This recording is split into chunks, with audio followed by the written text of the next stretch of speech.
তারপর ওনার বাসায় অসুস্থ ছিলেন, এবং উনি যখন অসুস্থ ছিলেন তাকে দেখতে যেতাম আমি। আব্দুল্লাহ মতি স্যার যতবার জহুরুল হক স্যারকে দেখতে গেছেন আমাকে নিয়ে গেছেন, 3-4 আমার মনে আছে অন্তত। আমি সঙ্গে ওনাকে নিয়ে গেছি 96 সালে 97 সালে। কিন্তু তখন কি উনি জানতেন যে একই সাথে মাত্র 15 দিন পরে এই খুব দুঃখ করতেন ফেরার পথে। আমি যখন ওনাকে দেখে আসতাম বলতাম জহুরুল হক স্যারের এই অবস্থা, মনে হয় বাঁচবেন না। তখন তো উনি খুব সুস্থ মানুষ, কিন্তু মাত্র 15 দিনের ব্যবধানে তাকেও চলে যেতে হবে উনিও বুঝতে পারেন নাই, আমরাও বুঝতে পারিনি। আব্দুল্লাহ মতি স্যারের মৃত্যুটা খুবই মানে আমার কাছে একেবারেই আমি মন থেকে গ্রহণ করতে পারিনি। জহুরুল হক স্যার অবশ্য অনেকদিন অসুস্থ ছিলেন, কিন্তু আব্দুল্লাহ মতি স্যার তিনি হঠাৎ করে প্যানক্রিয়াসে ক্যান্সার হয় এবং খুব অল্প দিনের মধ্যে তিনি মারা যান। আমাদের একটা দুঃখ হচ্ছে যে এই দুইজন মানুষের আজ পর্যন্ত আমরা রিপ্লেসমেন্ট, এদের সমকক্ষ মানুষ আর আমরা পেলাম না। বিজ্ঞানের এখন বিজ্ঞান আন্দোলন এই দেশে, বিজ্ঞান শিক্ষা বলতে গেলে একেবারে শেষের দিকে, সব জায়গায় বিজনেস এডুকেশন, এখন বিজ্ঞানের বাংলা অঙ্ক, ফিজিক্স, কেমিস্ট্রি এ সমস্ত শিক্ষা একেবারেই শেষ হয়ে গেছে। অঙ্কের শিক্ষক পাওয়া যায় না। এই যে মনির সরকার বলছিল যে শিক্ষা উপকরণ বোর্ড বলে একটা প্রতিষ্ঠান ছিল, এই প্রতিষ্ঠানটার পিছনে আব্দুল্লাহ মতি সরকার। আমি এই প্রতিষ্ঠানে একসময় কাজ করতাম শিক্ষা মন্ত্রণালয়ের মিরপুরে 2 নম্বরে সুন্দর লাল বিল্ডিংটা, যেখানে এখন প্রাইমারি শিক্ষা অধিদপ্তর। এই শিক্ষা উপকরণ বোর্ডের সমস্ত বিজ্ঞানের শিক্ষা উপকরণ তৈরি হতো, ফিজিক্স, কেমিস্ট্রি, বায়োলজির সুন্দর সুন্দর চার্ট, মডেল, তারপরে সলিড জিওমেট্রির মডেল গুলো আমরা তৈরি করতাম। সলিড জিওমেট্রি আপনারা জানেন যে সলিড জিওমেট্রি এমনি টু প্লেনে সলিড জিওমেট্রির ছবি এঁকে ছাত্রছাত্রীদেরকে বোঝানো খুব কষ্ট। আমরা এই সমস্ত সলিড ফিগার তৈরি করতাম। এই প্রতিষ্ঠানটা 1991 সালে তুলে দেওয়া হয় নেকের মিটিং এ।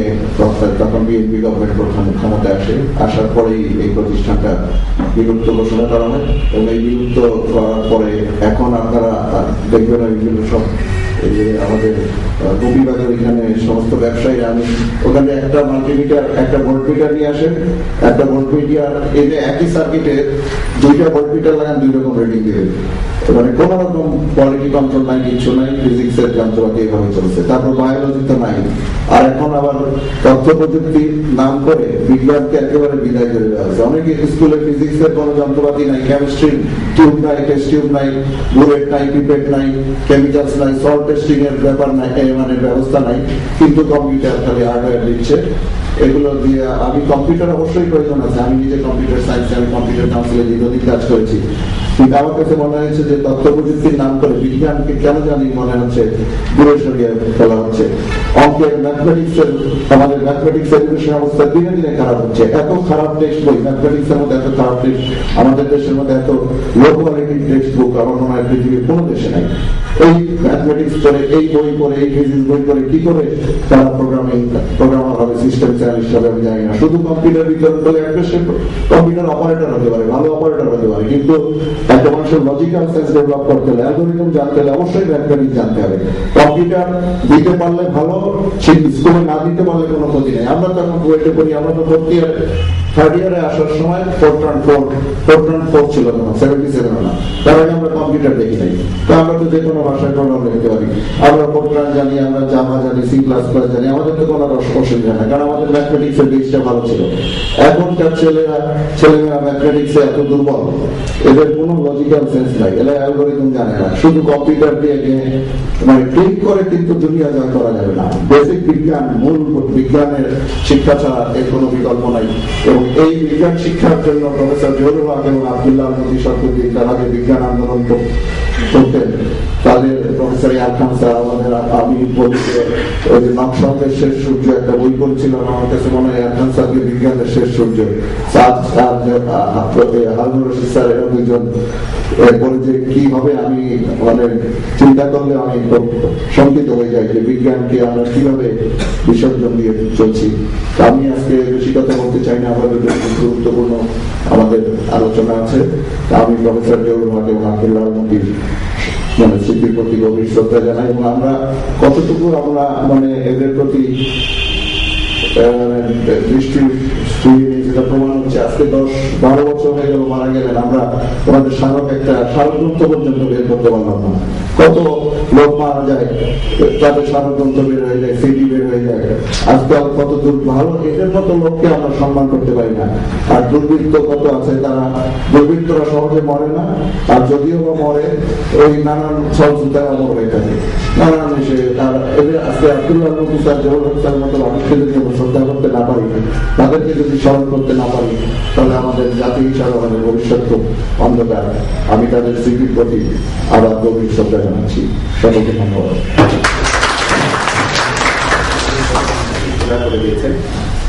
মূলত আমরা জহুরুল হক স্যার এবং আব্দুল্লাহ স্যারকে আমরা স্মরণ করি, এটার একটা মূল কারণ হচ্ছে যে আমরা যদি আমাদের দেশে বিজ্ঞান জনপ্রিয় আন্দোলন বা জনপ্রিয় করার যে কাজগুলোকে বুঝি বেশি, তাহলে আমরা দেখবো যে ওনারা দুজনেই মূলত এই কাজগুলো করেছেন। জহুরুল হক স্যারের কথা তো জিয়াবা অনেক বললেন। আব্দুল্লাহ আহমদ স্যারের সঙ্গে আমি প্রায় 10 বছর কাজ করেছি, মোটামুটি 88 থেকে 98 পর্যন্ত নানা কাজের সঙ্গে যুক্ত ছিলাম। স্যারের দুটো জিনিস আমার খুব মারাত্মক লাগে। একটা হচ্ছে টাইম। আমি এটা দেখতাম যে স্যার যে কোনো অনুষ্ঠানে ওই 10 মিনিট আগে দেখতেন। আমি ওনাকে ওনার সঙ্গে আমি যত জায়গায় অনুষ্ঠান করছি প্রথম আমি দেখি না যে উনি পরে গেছি। আর আরেকটা জিনিস আমি সবসময় খেয়াল রাখি, অনেকগুলো কাজ করতে। এবং আমি যখন বইয়ের কম্পিউটার সেন্টারে চাকরি করে একদিন রাত্রেবেলা সন্ধ্যাবেলা উনি আমাকে ফোন করলেন, ফোন করে বললেন যে ভেঞ্চুরা তখন একটা নতুন প্রোগ্রামিং এই ডেস্কটপ ডিজাইনের একটা, তো বললো যে আমি ভেঞ্চুরাতে এক জায়গায় আটকাই গেছি, এটার সমাধান তোমার কাছে আছে কিনা। তা আমি বললাম ভেঞ্চুরাতে তো আমি কাজ করি না, তবে আমাদের লাইব্রেরিতে ভেঞ্চুরা বই আছে স্যার, আমি দেখছি। আমি কালকে ভেঞ্চুরা দেখে আমি প্রবলেমটা বলে না, আমি পরে বইতে এসে আমাদের লাইব্রেরি থেকে ভেঞ্চুরা বের করে স্যারকে ফোন করছি, স্যার এটা এরকম। তো আমি তোমার জন্য অপেক্ষা করছি, তুমি যখনই বলছো তোমাদের লাইব্রেরিতে আছে তখন আমি বুঝছি যে এটা নিউ মার্কেটে পাওয়া যাবে। কাজে আমি ফোন লাইটে নিউ মার্কেটে গেছি, বই কিনে আনছি, রাত 3টা বাজে ওটা সলভ করছি, তারপর ঘুমাইছি। স্যার তখন বয়স তখন স্যার রিটায়ার করেছি। আমি এটা বলতেছি 95 বা 96 সময় কথা। এবং 386 মেশিনে তখন তুমি কাজ করছি। স্যার আমার প্রথম বইটার ভূমিকা লিখে দিয়েছিলেন। আমি স্যারকে আমি বলছিলাম স্যার আমি এরকম বিষয় একটা লেখা লিখছি, আমার ভূমিকা লিখে দেন, তো বইটা নিয়ে আসো। আমার তো পড়তে হবে না, ভূমিকা লিখে দেওয়ার পরে এটা হবে না, তুমি তোমার পাণ্ডুলিপি নিয়ে আসো, আমি তোমার পাণ্ডুলিপি করবো, করে যদি পছন্দ হয় তাহলে আমি ভূমিকা লিখবো, তুমি আমাদের বললে না তোমার ভূমিকা লিখবো। তারপর স্যার কষ্ট করে কিন্তু আমার পাণ্ডুলিপি পড়ে দিচ্ছেন, নানা জায়গায় মন্তব্য করেছেন যে এখানে এখানে এগুলো ঠিক হয় না, এগুলো ঠিক করো, এগুলো আগে ঠিক করে আমাকে দেখাও, তারপর তোমার বইয়ের ভূমিকা আমি নেব। তারপর স্যার আমার ভূমিকা লিখে দিচ্ছি। 94 স্যার খুব পার্টিকুলার ছিলেন। এবং এই বিশেষ করে আমি তো এখন বিজ্ঞান মন্ত্রণালয়ে কাজ করি, আমি ওই বোর্ডটাতে দেখি যে এই আমাদের দেশে আমরা বিজ্ঞানকে কিভাবে মানে ট্রিট করি, এটা ওই বোর্ডটার দিকে তাকাইলে বোঝা যায়। 1972 সনে যখন স্বাধীন হয়, এটা ছিল একটা বিভাগের মতো, একটা উইং ছিল, সেটা শিক্ষা মন্ত্রণালয়ের সঙ্গে ছিল। তারপর 76 সনে কেউ শিক্ষা মন্ত্রণালয় কেন বিজ্ঞান থাকবে, এটা প্রতিরক্ষা পাঠাই, প্রতিরক্ষা পাঠাই। তারপর এটা চক্কর খাইতেছিল। এবং 86-এ যখন এটা বিভাগ হলো, যখন এই আব্দুল্লাহ আহমদ স্যার একটা সচিব ছিলেন, তখন এটাকে বিজ্ঞান প্রযুক্তি বিভাগ করছে। এবং প্রথমে শিক্ষা মন্ত্রণালয়ের সঙ্গে ছিল, পরে এটা 93 সনে পূর্ণ। এবং ওই বোর্ডের দিকে তাকাইলে খুব অবাক হয়ে এটা দেখা যায় এই গেল একবার রাষ্ট্রপতির সঙ্গে দিয়েছে। বিজ্ঞানকে কোথায় রাখবে, রাষ্ট্রপতির সঙ্গে দিয়ে দেবে। বিজ্ঞানকে কোথায় রাখবে, প্রতিরক্ষার সঙ্গে দিয়ে দেবে। বিজ্ঞানকে কোথায় রাখবে, এবং অদ্ভুত যে আমাদের দেশে মহাকাশের যে গবেষণা ক্ষেত্র, সেটা হলো কিন্তু বিজ্ঞান মন্ত্রণালয়ের আন্ডারে না, ওইটা প্রতিরক্ষা মন্ত্রণালয়ের আন্ডারে। এরকম অদ্ভুত সব কাণ্ডকীর্তি আমাদের দেশে হয়। এবং আমাদের দেশে আজকে যেমন এই অনেক জিনিস আমাদের বেশিরভাগ পলিসি মেকাররা কিন্তু বিজ্ঞান ইদানিং একটু এই সরকারকে আমরা দেখছি যে অনেক বেশি। এবং এরকম এই যে আমাদের পাটের দিন নকশার ক্ষেত্রে আমি রেগে মেগে একটা লেখা লিখছিলাম, ওইটা আমাদের মন্ত্রী মহোদয় পড়ছিল। এই যে জিনিসগুলা কিন্তু এই কাজগুলো সার্ভার খুব, বিশেষ করে আমি এখন বিজ্ঞান মন্ত্রণালয়ের ফাইলপত্র ঘেটে একটা মজার জিনিস আবিষ্কার করেছি। সেটা হচ্ছে 1986 সনে আমাদের বিজ্ঞান ও প্রযুক্তি নীতিমালা হয়। আমরা সার্ভার ভাবছিলাম, তখন আমি ছোট ছিলাম। তো ফাইলপত্র ঘেটে দেখা যাচ্ছে যে আব্দুল্লাহ আহমদ স্যার ওইটা ইনিশিয়েট করেছেন, করে উনি ওইটা করে গেছেন। এবং ওনার আমলে উনি একটা কাউন্সিল করতেন, 3টা কাউন্সিল হওয়ার কথা ছিল, একটা ইঞ্জিনিয়ারিং এর জন্য, একটা সায়েন্সের জন্য, আর একটা আলাদাভাবে টেকনোলজি। এনসিএসটিটা উনি করে গেছিলেন, বাকিগুলো আমরা করিনি। ছাত্র নাই আমাদের আর এই চাইলে কিন্তু এখন ওই ফান্ডিং টাইমিং এর কাজগুলো অনেক বেশি হয়েছে। এবং এটা খুব নিশ্চিত, যখন আমাদের দেশে কিন্তু আরেকটা ম্যাথমেটিং হয় না, সেটা হচ্ছে যে সায়েন্সকে ফান্ডিং করার জন্য। ইন্ডিয়াতে যেমন হোমি বাবা যখন দেশে ফিরে আসেন, এবং দেশে ফিরে এসে উনি যখন বললেন যে আমি হায়ার ফিজিক্স নিয়ে সবাই লোকজন বলছে যে এরকম জওহরলাল নেহরুর কাছে গেছে, নেহরু বলছে যে আমি তো কিছু করতে পারবো, তুমি টাটাজির কাছে যাও। টাটাজি কিন্তু তাকে টাকা পয়সা দিয়ে জানতে তাকে কিন্তু tata institute of fundamental research করে দেওয়ার সুযোগ থাকে। আমাদের দেশে কিন্তু ওই লেভেলের লোকজন এখনো হয় না, কেন আমাদের অনেক লড়াই সংগ্রাম করতে হবে।